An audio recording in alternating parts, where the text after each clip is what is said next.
Today, in 1 mindful minute, we're going to work on Bhramari, or bee's breath, which is a fantastic practice for mentally resetting, grounding, and calming. You'll begin by sitting up nice and tall, noticing your ability to breathe in and out.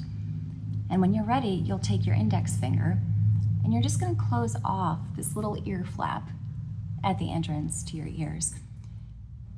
As you close that, you'll take a deep breath in through your nose, and as you exhale, you're going to breathe out with a sound of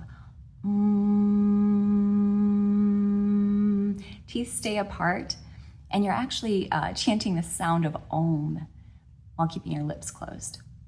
So you'll take a deep breath in, close the ears,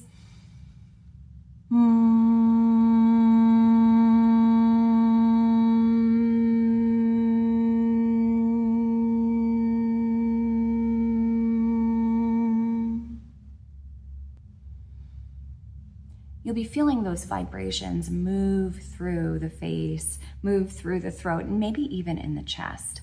You want to tap into that as you take that long exhale, creating the sound of Om, or the buzzing sound of bees. I hope that practice works well for you. Try it a few times, maybe 3 or 4 breaths, and comment below and let us know how it worked for you.